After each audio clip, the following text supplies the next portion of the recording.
Ang pagkakaroon ng masaya at buong pamilya ay kayamanang maituturing ng bawat isa.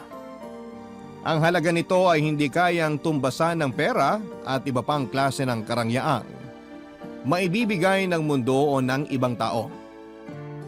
Ikaw kabarangay, ano ang gagawin mo upang mapanatiling buo at masaya ang pamilya mo?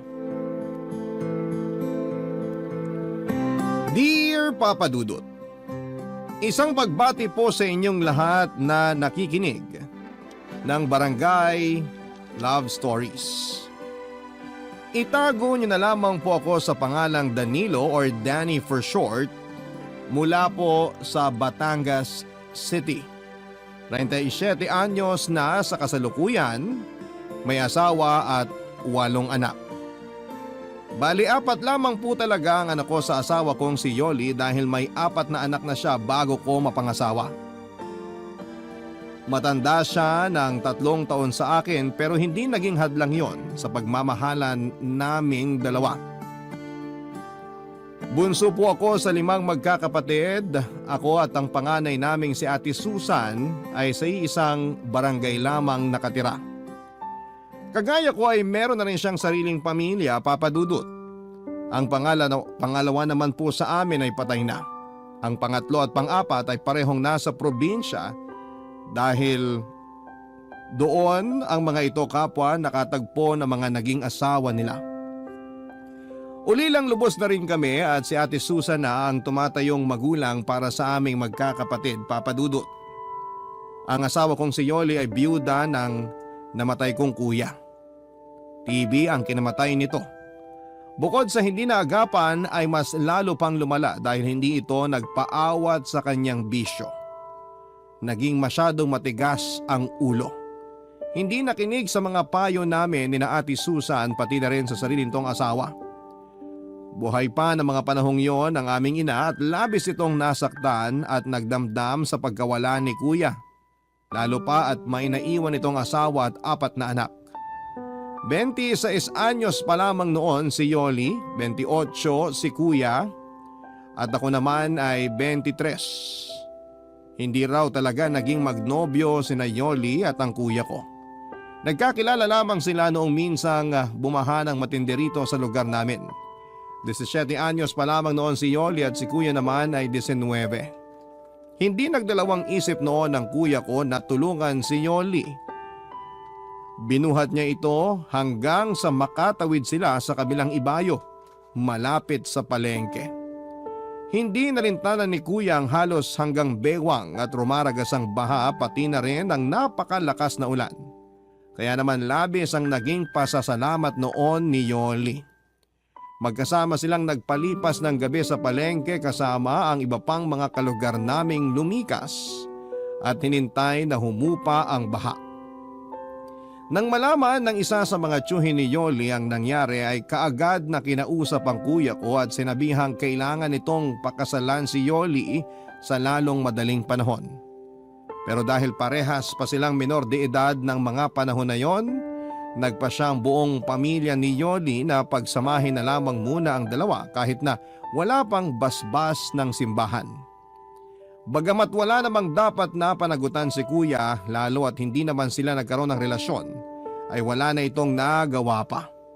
Masyadong mahigpit ang pamilya ni Yoli at sinunod pa rin ang makalumang tradisyon pagdating sa pag-aasawa. Dahil daw nahawakan na ni kuya ang katawan ng dalaga nila ay kinakailangang magpakasal na ang dalawa. At makalipas nga ang 1 taon, 1 linggo lang halos matapos magdebo si Yoli ay kinasal na sila ng kuya ko. Wala naman daw pagsisisi si Yoli sa kabila ng maagang pag-aasawa dahil bukod sa magandang lalaki si kuya ay mabait din at napakasipag. Naging maayos ang pagsasama nilang dalawa hanggang sa nabiyayaan sila ng 4 na anak. Pero hindi raw akalain ni Yoli na kung gaano siya kaagang nakapag-asawa ay ganon din siya kaagang mabubiyuda, Papa Dudut.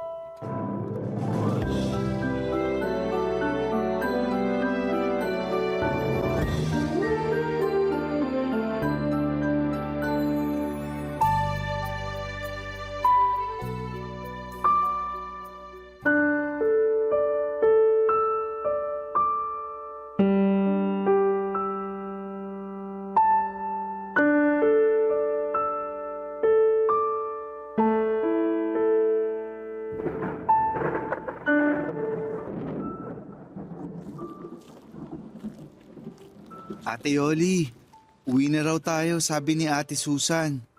Baka abutan pa tayo rito ng malakas na ulan. Kanina pa nagsialisan yung mga jeep na inarkila natin. Yung ibang mga kasabay natin sa sasakyan papunta rito. Doon na sa ibang jeep sumakay kasi gusto nang makauwi. Kaya ipinasundo ka na sa akin dito ni ate. Pagod na rin kasi siya at inaantok na. Tayo-tayo lang naman ang nagpalitan sa pagbabantay kay kuya mula una hanggang huling gabi ng lamay. Dito na lang muna ako, Danny. Hindi ko pa kayang iwanan ng kuya mo eh. Hindi pa rin ako makapaniwalang wala na siya. Hindi ko alam kung kaya ko bang tanggaping patay na ang asawa ko. Naiintindihan ka namin, te. Kahit naman kami, nahihirapan ding tanggapin na wala na si kuya.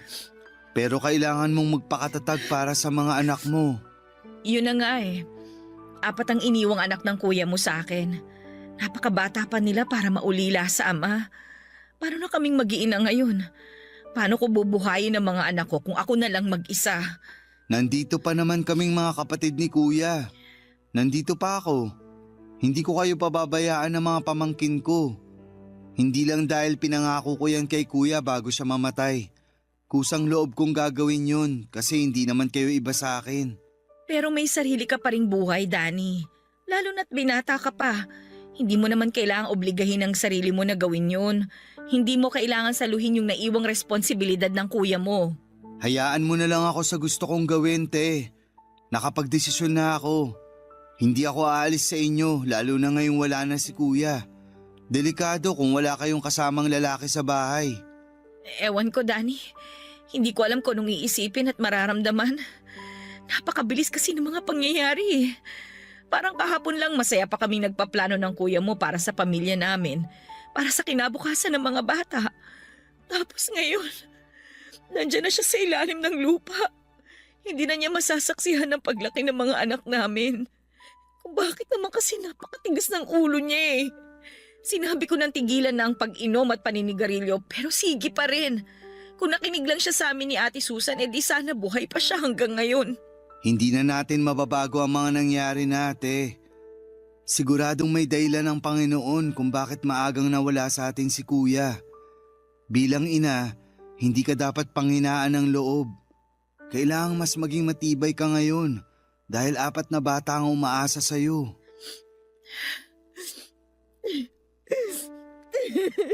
Tama na yan, te. Tumahan ka na. Baka pag makita kang ganyan ng mga anak mo sa jeep mamaya, mag-iyakan din yung mga yun. Lalo na yung bunso mo. Magiging maayos din ang lahat. At gaya ng sinabi ko kanina, nandito lang ako. Hindi ko kayo pababayaan ng mga pamangkin ko. Maraming salamat, Danny. Sa totoo lang, napakalaking tulong mo sa amin, lalo na sa mga bata. Hindi ko tuloy alam kung paano ako makakabawi sa'yo. Ano ka ba, te? Huwag mo nang isipin yun. Sino pa ba magtutulungan lalo na sa oras ng kagipitan kundi tayong pamilya rin naman, di ba? Tara na. Kanina pa sila naghihintay sa atin. Teka, magpaalam pala muna tayo kay kuya. Kuya, aalis na kami ha. Dadalaw na lang kami ulit. Huwag kang mag-alala. Ako na ang bahala kay Ate Yoli at sa mga bata. Mahal, maiwan ka na muna namin dito, ha? Okay lang kahit gabi-gabi mo akong dalawin. Hindi ako matatakot. Sige, mahal. Alis na kami, ha? Babalik din ako kagad sa isang araw.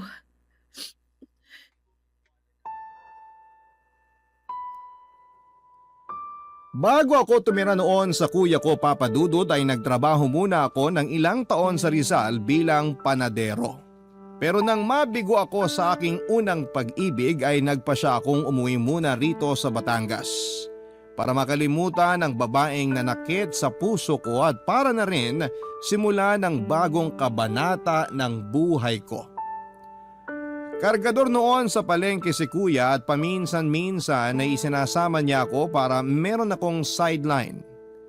Hanggang sa isang araw ay may pinsang kami na nag-alok sa akin para magtrabaho sa pinapasukan nito bilang construction worker. Nagustuhan ko ang trabahong yon at tuwang-tuwa rin sa akin ang pinsan namin dahil masipag daw ako at mabilis matuto. Kaya naman tuwing may bago siyang project ay sinasama na niya ako palagi. Hindi na ako nakaalis kina kuya dahil maayos naman ang kita ko sa construction. Tuwing araw ng Sabado ay pumupunta kami kina Ate Susan para makipag-inuman sa aming bayaw. Dahil doon ay mas lalong naging matibay ang samahan naming magkakapatid. Kaya nang dumating bigla ang malaking pagsubok sa pamilya namin, ang pagkawala ni Kuya ay kami ni Ate Susan ang nagtulungan sa pag-aasikaso mula sa gastusin sa ospital hanggang sa pagpapalibing sa kapatid namin. Tinupad ko rin ang pangako ko kay Yoli na aalalayan at tutulungan ko siya sa pagpapalaki at pag-aalaga sa 4 na anak na naiwan sa kanya ni Kuya. Laking pasasalamat niya dahil nang mabiyuda siya ay sa kanila pa rin ako nakatira. Nakatulong ang pananatili ko kina Ate Yoli para mabilis niyang matanggap ang pagkawala ni Kuya. Para raw siyang nagkaroon ng bagong kapatid sa katauhan ko.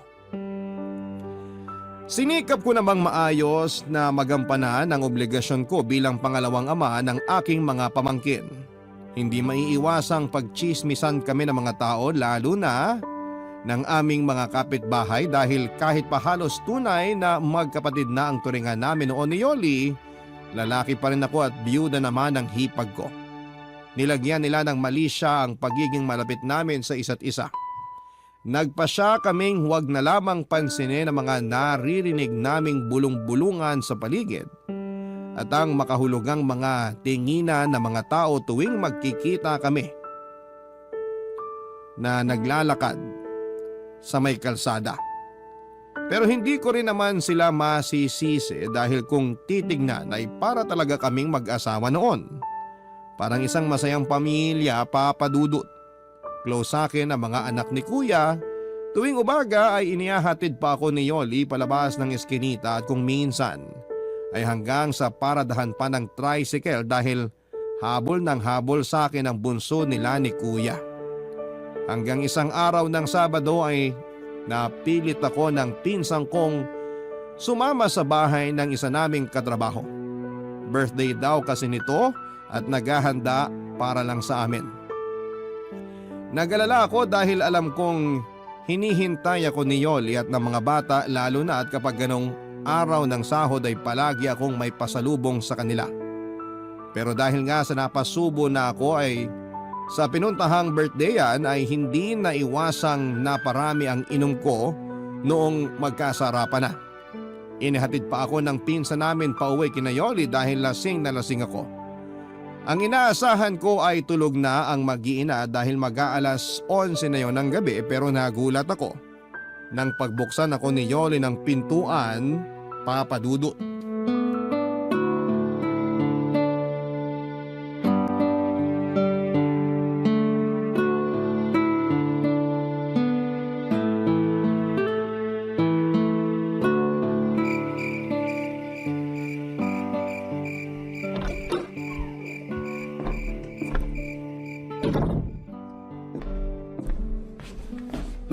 Bakit gising ka pa, Ate Yoli? Gabing-gabi na. Oo nga gabing-gabi na pero kauuwi mo lang. Hinihintay kita kaya gising pa ako. Nako, pasensya na kayo.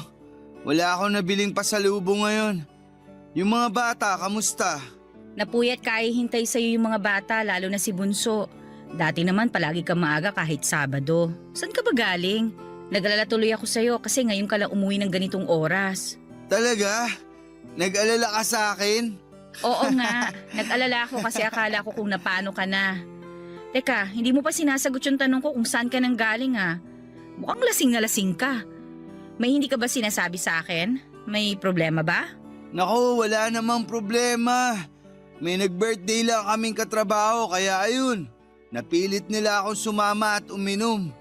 Hindi na tuloy ako nakabili ng pasalubong para sa inyo. Naku, wag mo nang isipin yung pasalubong. Ang mahalaga, nandito ka na at ligtas ka na nakauwi. Ano, kakain ka pa ba? Tinirang kita ng ulam, bopis na manok, yung paborito mo, maanghang. Wow, talaga? Sayang. Ang sarap sana ng bopis, kaya lang busog na ako, te. Maraming handa sa pinuntahan namin. Bumaha rin ng alak, kaya nalasing talaga ako. Sa pulutan pa nga lang busog na ako. Lalo na sa inihaw na liempo at sabaw ng goto. Ganun ba? E di ililigpit ko na itong mga pagkain. Bukas mo na lang kainin, hindi naman ito mapapanis. Salamat sa paghintay na makauwi ako, Ate Yoli, ha. Salamat din sa bopis. Kahit bukas ko pa matitikman. Alam na alam mo talaga paborito ko. Wala yon. Napakalit na bagay kumpara sa lahat ng tulong at sinakripisyo mo para sa aming mag-iina. O siya, bago pa tayo magkaiyakan dito aakit na ako. Kanina pa ako inaantok. Nilabanan ko lang kasi walang magbubukas ng pinto pagdating mo. Magpalit ka muna ng damit mo bago ka matulog, ha? Sandali lang, Ate Yoli. O bakit? Nasusuka ka ba? Ay naku, yan ang problema kapag nasobrahan kayong magkapatid sa pag-inom.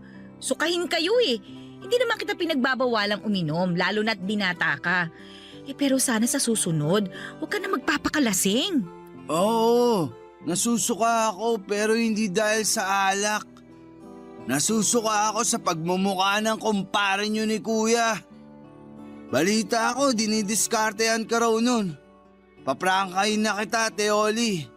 Hindi ko siya gusto para maging kapalit ni Kuya. Ano bang pinagsasasabi mo? Huwag mong sabihin niya ng dahilan kung bakit ka naglasing.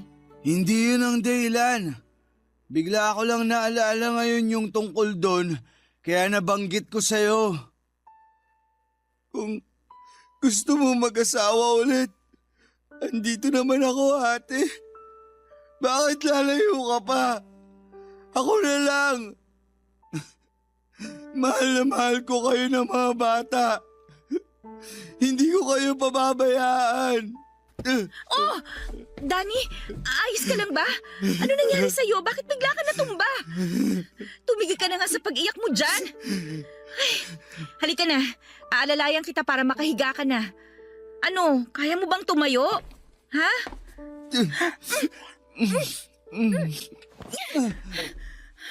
Hinalikan mo ako? Nababaliw ka na ba? Nakalimutan mo na ba kung sino ako? Asawa ko ng kuya mo, Danny. Siguro nga nababaliw na ako, ate. Nababaliw ako kasi gusto na kita.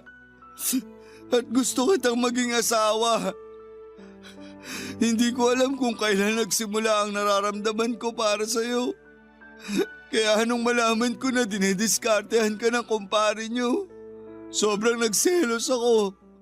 Sa tingin ko hindi lang kita gusto. Mahal na yata kita. Ano pag sinasabi mo? Mali ang nararamdaman mo, ano ka ba? Kapatid lang ang tingin ko sa'yo. At saka, bakit ka ba umaarte ng ganyan sa akin? May girlfriend ka. Handa akong iwanan siya para piliin kayo ng mga pamangkin ko. Papadudot dahil sa bugso ng damdamin at dala na rin marahil ng labis na kalasingan, ay muli kong niyakap at hinalikan ang hipag ko, Papadudot. At sa pagkakataong yon ay hindi na siya tumanggi pa o nanlaban. Noong ko napagtantong pareho pala kami ng nararamdaman ni Yoli. Nang gabing yon ay inamin niyang nahuhulog na rin ang loob niya sa akin. Kagaya ko ay nagpipigil lang din pala siya ng damdamin dahil masyadong komplikado ang lahat. May girlfriend ako na umaasang pakakasalan ko at halos ilang buwan lamang ang nakalilipas mula nang mamatay ang kuya ko. Tiyak na pagpapiestahan kami lalo ng mga tsismosa naming kapitbahay. Inaalala rin namin noon ni Yoli ang magiging reaksyon ng aming mga pamilya, lalong-lalo na mga bata at si Ate Susan. Nag-usap kami ng masinsinan ni Yoli at inabot yon ng magdamag. Kahit na hindi ako nagkape ay nahimasmasan kaagad ako nang malamang kong mahal niya rin pala ako. Talagang sobrang saya ko ng mga sandaling yon at pansamantala kong nakalimutan lahat ng alalahanin, pati na rin ang mga posibleng maging hadlang sa pag-iibigan naming dalawa. Walang ibang mahalaga para sa akin kundi kami lamang dalawa, Papa Dudut. Kaming dalawa lamang ni Yoli at ang nararamdaman namin para sa isa't isa. Barangay Love Stories. Barangay Love Stories. Nagkasundo kami ni Yoli na ilihim na lamang muna ang namamagitan sa amin, Papa Dudut. Bata pa noon ang mga pamangkin ko kaya walang nakahalata sa mga ito na may nagbago sa relasyon namin ng nanay nila. Kapag wala ang mga bata ay sinasamantala namin ni Yoli ang pagkakataon para pagbigyan ang init ng aming mga katawan. Kapwa naming alam na hindi pa dapat kami umabot sa ganong antas dahil wala pang isang taon mula nang mabiyuda siya pero hindi namin kinaya pang pigilan ang aming mga sarili. Maputi si Yoli, tuwid ang itim at hanggang balikat niyang buhok at medyo malaki ang mga mata. Pero bumagay naman sa hugis ng kanyang mukha. Sakto lamang din ang height niya at maganda pa rin ang hubog ng katawan kahit 4 na ang anak.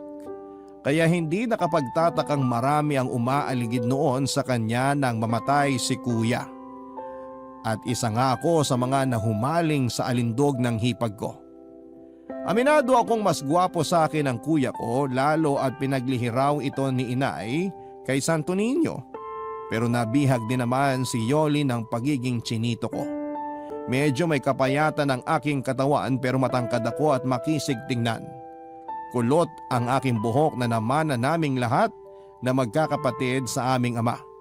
Hindi nalalayo sa itsura ko ang mukha ng aking mga pamangkin kaya parang talagang nagmula sila sa akin. Hanggang sa dumating na nga ang araw na kinakatakutan namin. Lalong-lalo na ni Yoli. Nakarating na sa panganay kong kapatid na si Ate Susan ng chismis tungkol sa amin ng aking hipag. Isang araw ng Sabado pag uwi ko galing trabaho ay naabutan ko si Ate Susan sa bahay. Kausap ang namumutlang si Yoli, Papa Dudut.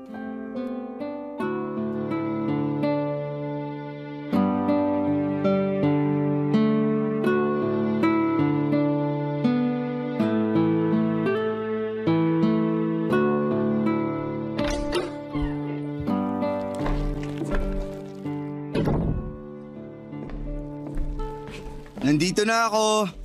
Oh, nakauwi ka na. Buti maaga ka. Oo nga. Oh, Ate Susan, nandito ko pala sa bahay. Ba't talagang tatay na tatay na ang dating mo ngayon, Danilo, no?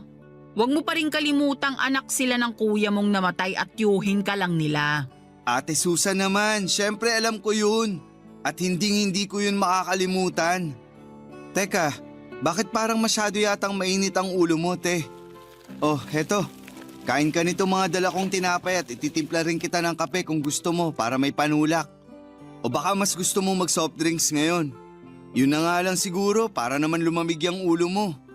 Tagal mong hindi nagawi rito sa bahay tapos mukhang mauuwi pa yata sa tampuan tong pag-uusap natin.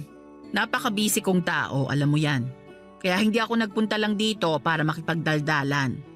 Ang dahilan kaya ako napasadya dito, bukod sa namimiss kong mga pamangkin ko, gusto ko rin kayong kausapin ng masinsinan ni Yoli. Tungkol naman saan, ate? Hindi na ako magpapaligoy-ligoy pa. May mga naririnig akong usap-usapan sa labas na may relasyon daw kayong dalawa. Totoo ba? Ate, para ka namang pinanganak kahapon. Ganyan naman talaga ang sistema rito sa atin. Hindi ka pa nasanay. Kung ano-anong chismis ang ikinakalat dito sa lugar ng mga taong walang magawa sa buhay. Siguraduhin mo lang na nagsasabi ka ng totoo. Dahil hindi ako nakikipagbiruan sa inyo. Muntik pa ako mapaaway sa palengke nung isang araw dahil pinagtatanggol ko kayo. Kaya wag niyo akong pinaglulokong dalawa, ha? Ikaw, Yoli. Hindi mo pa sinasagot ang tanong ko kanina bago dumating tong si Danilo. Totoo bang may namamagitan sa inyong dalawa? Ha? Ate Susan? Sinagot ko na ang tanong mo, ate. Hindi totoo ang mga narinig mong chismis. Huwag mong sabihing mas naniniwala ka sa kanila kaysa sa akin na kapatid mo. Huwag mo akong pinagtataasan ng boses, ha? Tsaka manahimik ka. Si Yoli ang tinatanong ko. Ano, Yoli? Magtapat ka sa aking babae ka? Ano? Totoo ba? Pumatol ka nga ba sa kapatid ng asawa mo? Ate Susan, hindi po namin sinasadya ni Danny. Ate Susan! Sinabing manahimik ka! Kung ganun, totoo pala talaga. Nung minsan pumasyal sa bahay yung panganay mo at sinabing inintrega raw ni Danilo yung buong sahod niya, nagduda na ako. Pero hindi ko kayo kaagad hinusgahan. Hindi ko kayo pinangunahan. Kasi alam kong parang tunay na magkapatid na ang turingan ninyo. Pero ano to? Hindi na ba kayo nahiya? Wala pang isang taong patay yung kapatid ko. Talaga bang hindi na makapaghintay ang mga kakatihan ninyo? Kaya pinakamot nyo na sa isa't isa? Ate, tama na! Naririnig ka ng mga bata, pati na ng mga kapitbahay. Wala akong pakialam! Bakit? Nahiya ba kayo sa mga pinaggagawa ninyo? Nahiya ba kayo sa mga bata? Sa akin? Sa kuya mo? Nakakadiri kayo?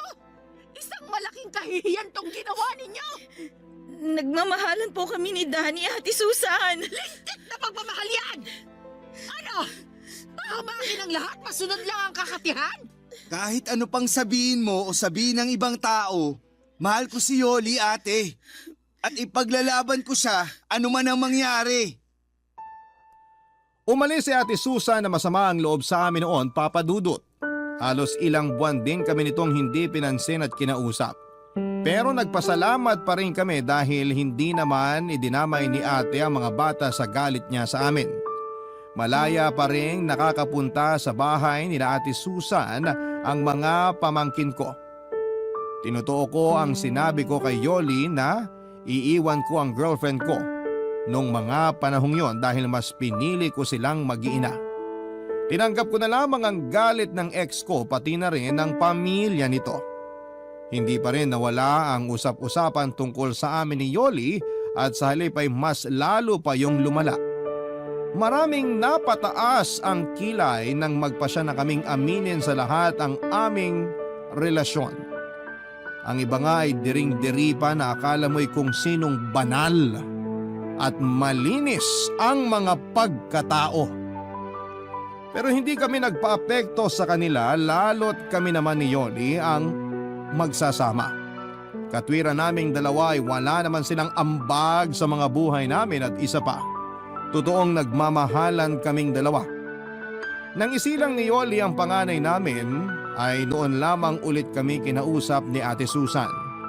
Nabawasan ang bigat sa dibdib na aking nararamdaman noong magkaayos kaming magkapatid.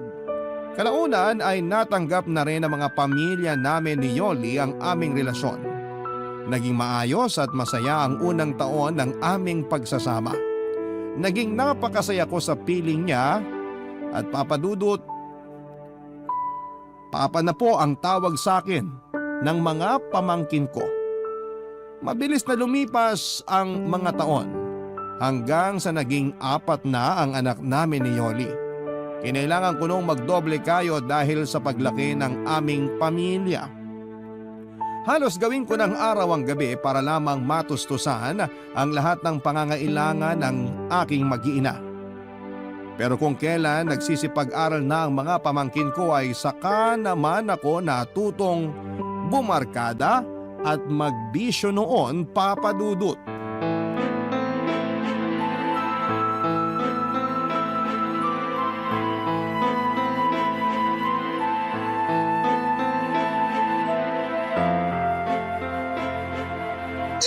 Ano ba, Danny? Ang aga-aga nagwawala ka dyan. Hindi ka na nahiya sa mga kapitbahay natin. May mga natutulog pa ng ganitong oras, oh. Ano naman ngayon? Sa mainit ang ulo ko eh. Paano ba naman? Nagpapakapagod lang pala ako sa wala eh. Ni hindi ko man lang mapakinabangan yung pinaghirapan ko. Linggo pa lang ngayon pero wala na agad tayong pera. Saan mo ba dinala yung inintrega ko sa'yo kagabi? Ibinayad ko na sa mga kautangan natin. Doon ko dinala yung pera. Yung natira, ibinili ko ng bigas, gatas at diaper ng bunsong anak mo. Hindi ko na nga nabayaran si Ate Susan sa mga nautang kong pamasahe mo mula Lunes hanggang Sabado eh. Wala ka ng ibang buong bibig kundi binayad sa utang. Lintik na mga utang yan. Ano, ako na lang lagi? Ako na lang aasahan nyo sa lahat ng mga gastusin dito sa bahay? Natural, ikaw ang aasahan namin. Ikaw ang lalaki, di ba? Ikaw ang padre di pamilya. 4 na ang anak natin at ilang taon na lang, may estudyante ka na. Sabay-sabay na mag-aaral ang mga bata. Tapos, sinasamahan mo pa ng bisyo, kakarumpot na nga lang ang kinikita mo. Kulang pa nga yung sahod mo sa'yo kung tutusin. Kaya huwag kang magre-reklamo dyan kung linggo pa lang wala ka ng pambili ng ulam. Kung hindi ka bumili kagabi ng alak at sigarilyo, di sana may pera ka pa ngayon. Wala kang pakialam kung saan ko gustong gastusin ang pera ko. Dahil pera ko yon. Uubusin ko yon kung kailan at saan ko gusto. Hindi ko na kayang sustentuhan ang mga anak nyo ni Kuya. Malalaki naman na sila kaya magtrabaho ka na. Ganon. Pabigat na pala ang tingin mo sa mga anak ko ngayon. Kung hindi mo ako binubuntis taon-taon, di sana nakakapagtrabaho ako. Nakakatulong sana ako sa mga gastusin dito. At saka ang lakas naman ng apog mong magreklamo samantalang ikaw naman na nag-aaksaya ng pera sa mga bagay na walang kwenta. Ano ba nangyari sa'yo? Nasa na ba yung Danny na mabait, mapagpasensya, malambing at responsabling ama? Nasaan na ang Danny na minahal ko? Pwede ba, Yoli? Tigilan mo nga yung kadramahan mo.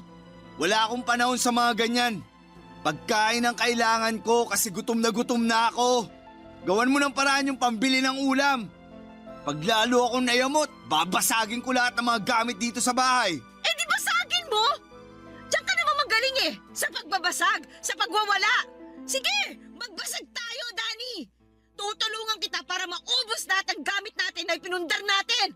Akala mo ba, ikaw lang ang nahihirapan? Sawang-sawa na rin ako sa ganitong buhay. Pagod na akong intindihin ka. Kaya mas mabuti pang sabayan na lang kita sa pagwawala mo. O itong pinggan, babasagin ko sa harap mo. Hinahamon mo ba akong babae ka? Sige, basagin na natin lahat ng mga plato. Pati itong bahay, wawasakin ko. Ulam lang ang hinihingi ko sa'yo pero lalo mong pinaiinit ang ulo ko. Lalo mong inubos na titirang pasensya ko. Nagising ang mga bata dahil sa gulo namin ni Yoli habang nag-aaway papadudot. Malakas na nagsipag-iyakan ang mga ito, lalo na ang aming bunso. Nagsilabasan maging ang aming mga kapitbahay.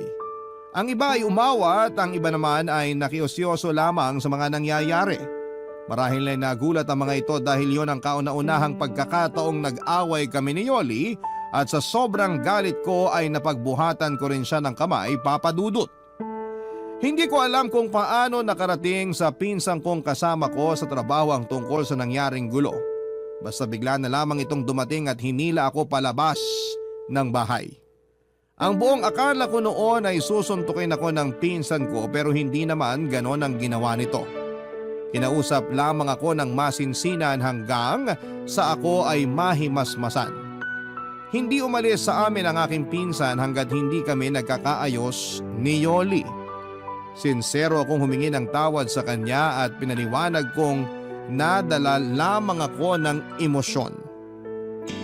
Nangako rin ako kay Yoli na hindi na mauulit ang mga nangyari.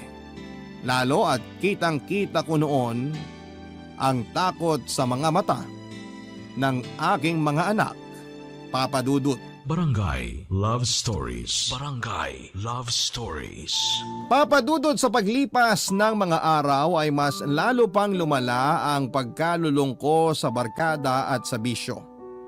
Hindi na lamang sa alak at sigarilyo na uubos ang pera ko dahil natuto na rin po akong gumamit ng ipinagbabawal na gamot.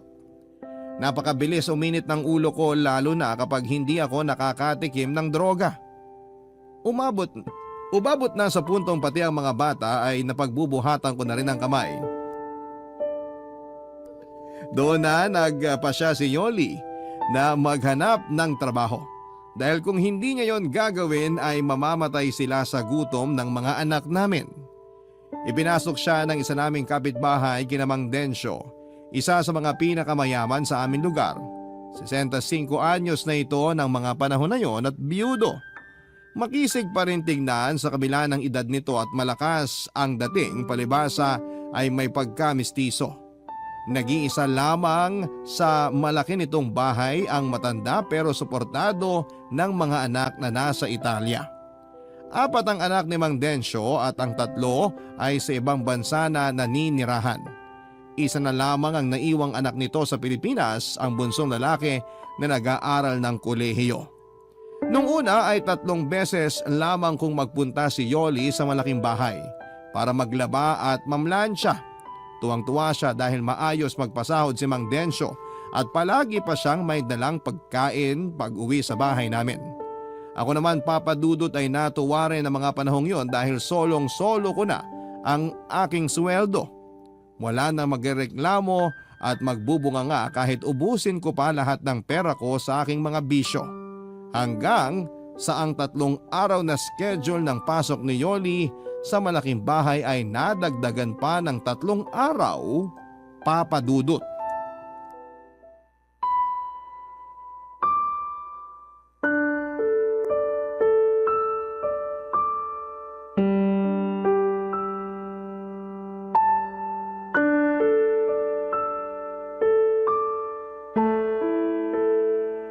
Oh, ayun ka na naman, Yoli.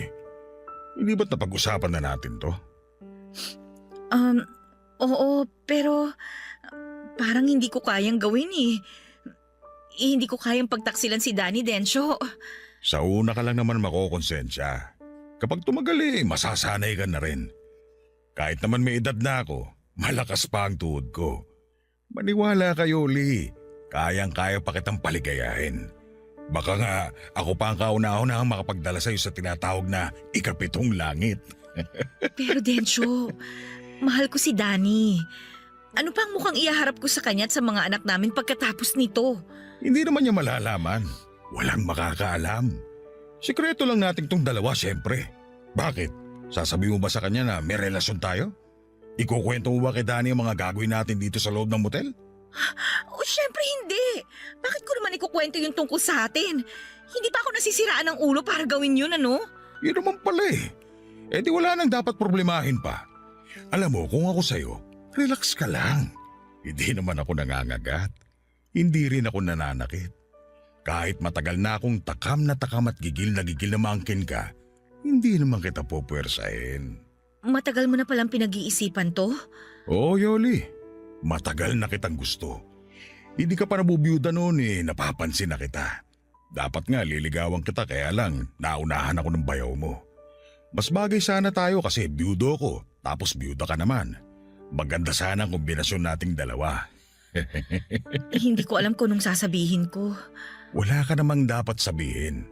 Ang totoo niyan, may isa akong inutusang tao para subaybayan ka. Ganoon kita kagusto.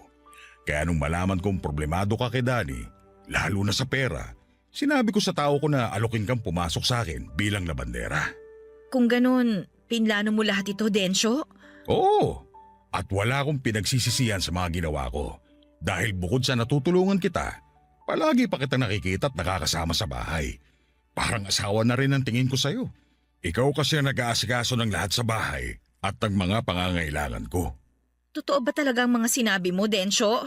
Oo, Yoli. Totoo lahat ng mga sinabi ko. Kung pwede nga lang kitang pilitin na sumama na lang sa akin. Ang laki ng bahay ko at mag-isa lang ako ron. Pwede kang tumira sa akin kahit isama mo pa ang mga anak mo. Kapag nakapagtapos na ng kolehiyo ang bunso ko, lilipad na siya pa Italia. Napetisyon na siya ng mga kapatid niya ron. May iwan na talaga ako mag-isa sa bahay. Malungkot mag-isa. Hindi pwede. Hindi ko iiwan si Danny para tumira sa bahay mo kahit gaano pa yung kalaki. Kahit gaano ka pa kayaman. Alam ko naman yun. Kaya nga kontento na ako na nakikita kita araw-araw. Mabuti na lang talaga at pumayag ka magtrabaho sa bahay ng 6 na araw sa loob ng 1 linggo. Alam mo ba, lagi kong pinagpapantasya na may nangyayari sa ating dalawa sa kama ng guest room ko. Madalas tuwing naghahanda ka ng pagkain sa kusina, doon tayo sa may lababo. O kaya sa sopa, sa lahat ng sulok ng bahay. Iniisip ko itsura mo habang pinaliligaya kita at pinaliligaya mo ko. Densyo! Pero dahil ginagalang kita, ay nagpigil ako. Matinding pagpipigil sa sarili ang ginawa ko. Alam mo ba yon? Kaya nang pumayag ka mag-motel tayo ngayon, halos mapatalon ako sa sobrang kaligayahan. Sa wakas, mapapasaking ka na rin. Matutupad na ngayon ang lahat ng mga pantasya ko noon. Ang bango mo talaga. At ang sexy mo rin sa suot mo ngayon. Lalo ko nang gigigil sa'yo. Sandali lang, Densyo. Tumatakbo ang oras. Sayang naman kung mauubos lang sa kwentuhan natin, di ba? Pwede naman nating ituloy yung pag-uusap natin mamaya pagkatapos nating paligayahin ng isa't isa. Alam mo ba na pinagandaan ko talaga ang araw na to sa sobrang kasabikan ko? Anong ibig mong sabihin? Meron akong ininom kanina sa bahay. Alam mo na, pampatibay ng resistensya, pampalakas ng tuhod. Alam ko kasing mapapalaban ako ng matindi ngayon, kaya dapat hindi ako mapahiya sa'yo. Ay naku, ano naman yung ininom mo? Baka kumapano ka niyan. Sana nagbalot ka na lang. Pampalakas din naman yun ng tuhod eh. Mas mabisa sa balot yung ininom ko, kaya ihanda mo ng sarili mo, Yoli. Tiniti ako sa iyong hindi mo malilimutan ang gabing to. Sandali, lalakasan ko lang yung aircon para mas malamig. Relax ka lang muna dyan, ha?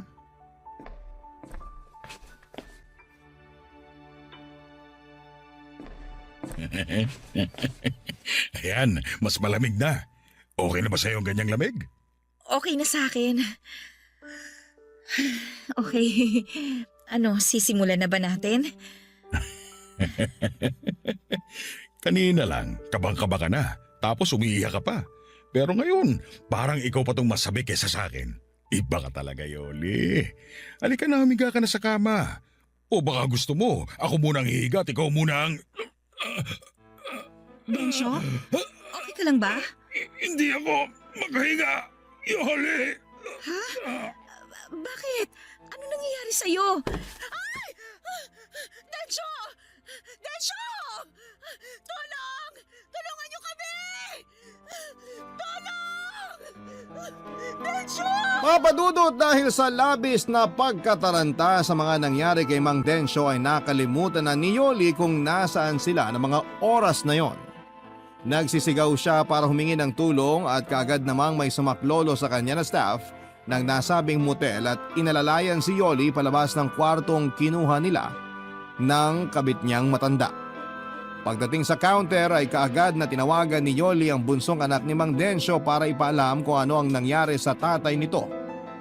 Sumama si Yoli hanggang sa ospital at nalaman niyang inatake nga sa puso si Mang Densyo.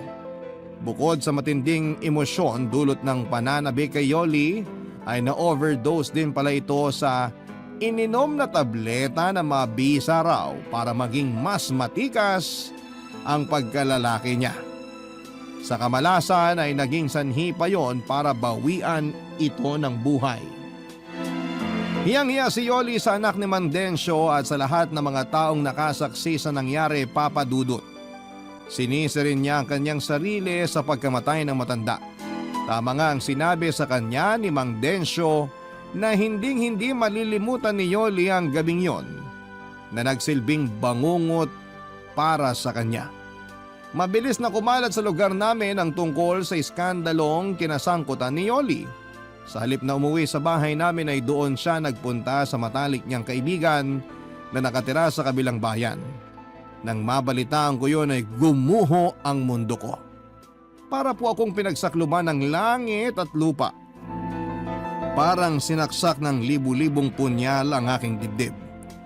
Pakiramdam ko rin ay kaya kong pumatay ng tao ng mga oras na yon, papadudot.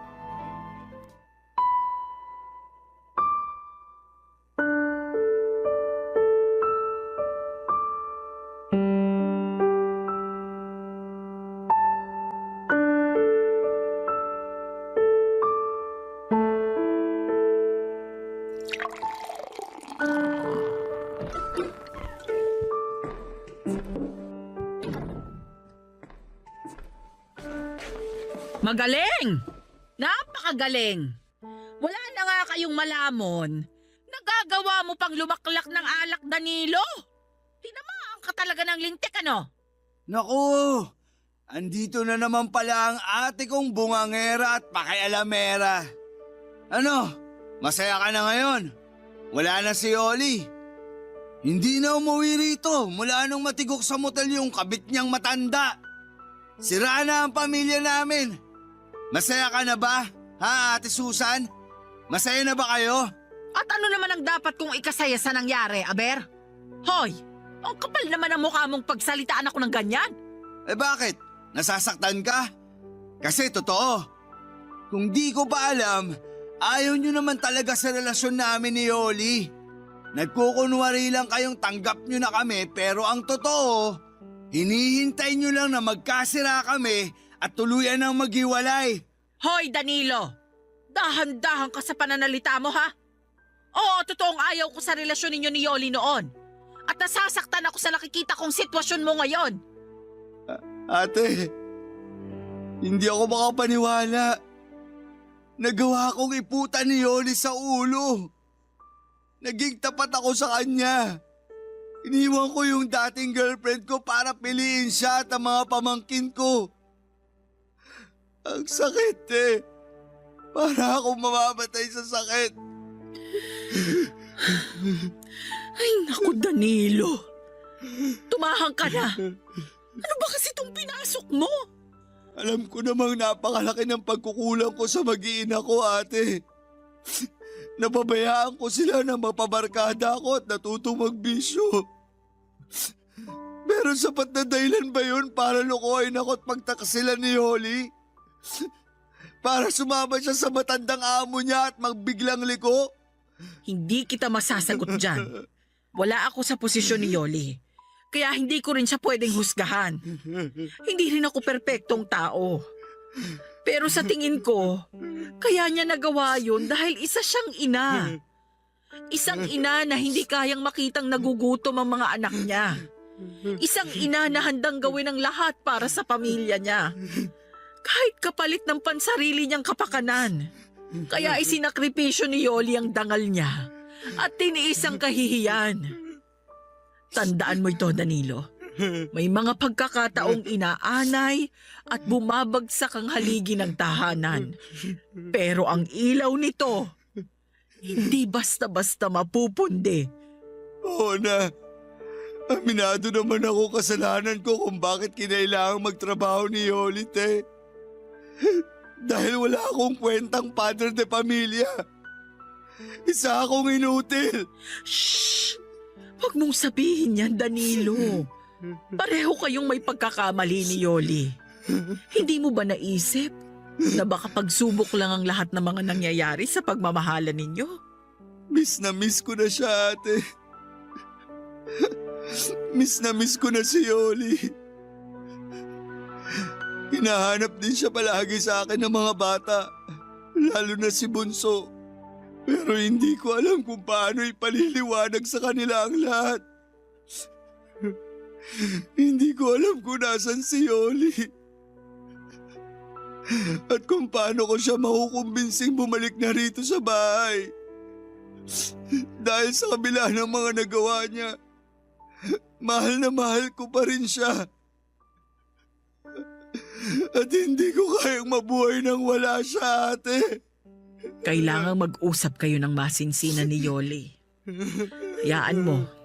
Titignan ko kung anong magagawa ko. Ay, sana naman, Danilo. Kapag nahanap ko si Yoli, kapag nakabalik na siya rito, ayusin niyo na ang pagsasama ninyo. Ang pamilya ninyo. Lalo na't nagsisilakihan ang mga pamangkin ko. Magsimula kayong muli. Magbago ka na at bumalik ka na sa dating ikaw, Danilo. Oo, ate. Makakaasa kang susundin ko ang lahat ng mga payo mo. Maraming salamat sa lahat, eh. Salamat dahil kahit naligaw ako ng landas, andyan ka pa rin para damain ako at akahin pabalik sa tamang daan.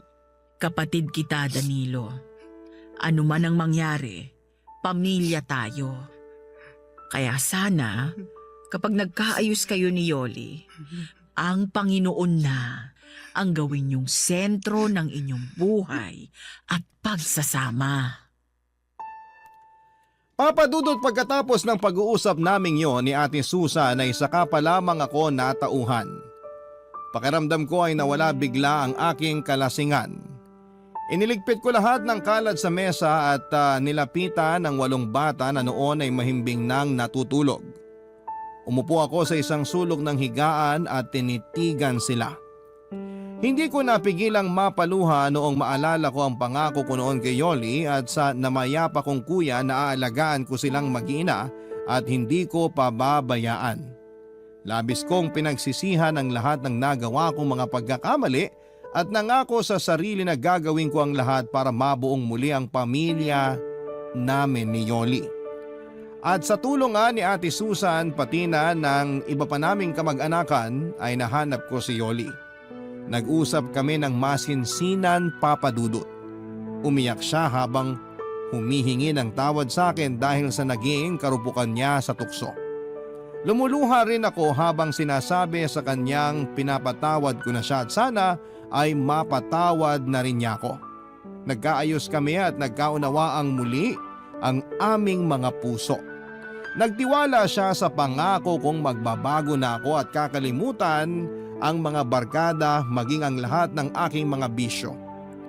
Noong umuwi ako sa bahay kasama si Yoli ay halos mag-unahan ang mga bata sa pagsalubong sa kanilang ina. Natapos ang tagpong yon sa mahigpit na pagyayakapan naming pamilya habang nag-iiyakan. Ngayon, Papa Dudut, ay kasal na kami ni Yoli at magkatulong sa paghahanap buhay para matustusan ang pag-aaral at iba pang mga pangangailangan ng 8 naming mga anak. Kagaya ng payo sa akin ni Ate Susan ay ginawa naming sentro ng aming buhay ang pagmamahalan at ang Panginoon.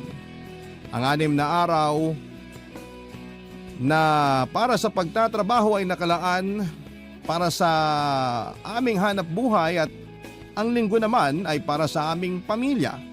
Kinalimutan na po namin ang mga hindi magandang nangyari sa nakaraan. Sa hirap at ginhawa ay magkasama naming haharapin ang mga pagsubok, Papa Dudut. Maraming salamat po sa pagbabahagi ng aking kwento ng pag-ibig, buhay at pag-asa. More power po sa Barangay Love Stories at sa Barangay LS. Ang inyong forever kapuso at kabarangay, Danny.